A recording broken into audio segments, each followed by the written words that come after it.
Assalamualaikum warahmatullahi wabarakatuh. Perkenalkan, nama saya Muhammad Fajar Lanto dari kelas PTKB 2018. Pada kesempatan kali ini saya akan membawakan sebuah materi mengenai pembelajaran micro teaching. Nah, langsung saja saya akan masuk ke inti materinya. Nah, apakah itu micro teaching dan peer teaching?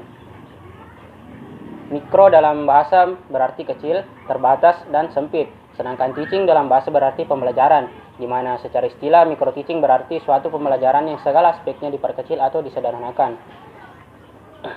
Kemudian peer dalam bahasa berarti kawan sebaya, sedangkan teaching berarti pembelajaran, di mana dalam istilah peer teaching berarti suatu pembelajaran yang di mana muridnya itu berasal dari kawan sebaya.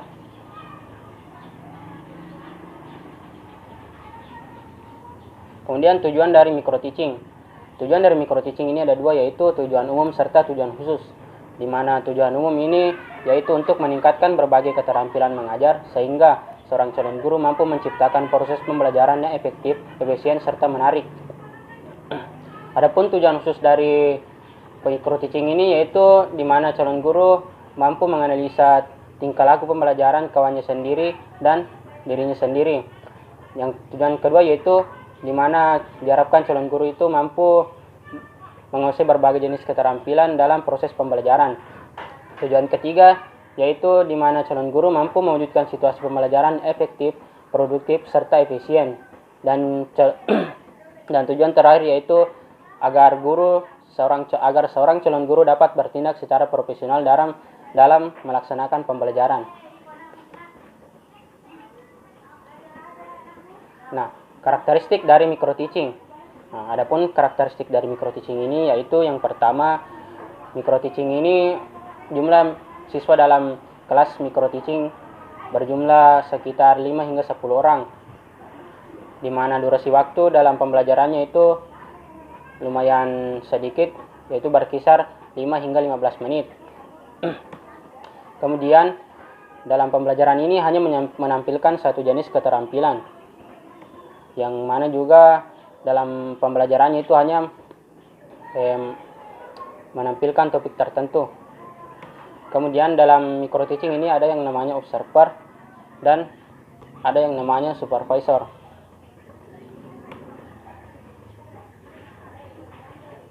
Nah, jenis-jenis keterampilan mengajar, di mana di sini seorang pengajar harus memiliki beberapa keterampilan ketika ingin mengajar.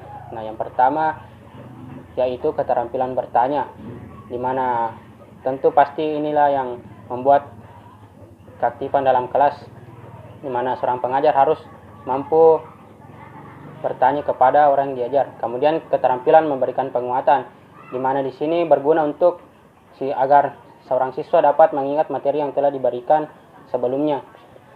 Kemudian ada yang namanya keterampilan mengadakan apresiasi. Nah, yang keterampilan keempat itu keterampilan menjelaskan, agar seorang guru, agar murid-murid dapat memahami materi yang diajarkan. Kemudian keterampilan membuka dan menutup pembelajaran.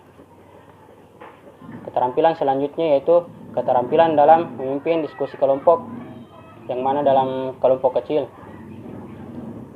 Keterampilan selanjutnya yaitu keterampilan mengelola kelas, di mana keterampilan ini merupakan salah satu yang keterampilan penting agar para siswa tidak bosan dalam kelas. Dan keterampilan yang terakhir yaitu keterampilan membelajarkan kelompok kecil dan perorangan. Selanjutnya, tugas dan tanggung jawab, di mana di sini yang pertama tugas dan tanggung jawab mahasiswa. Yang pertama itu mengikuti seluruh rangkaian micro teaching.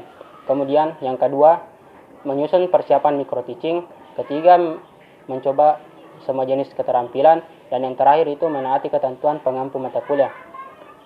Kemudian yang kedua itu tugas dan tanggung jawab pengampu mata kuliah, dan di mana tugas dan tanggung jawabnya itu memberikan orientasi, memberikan tugas, memberikan bimbingan, serta memberikan penilaian.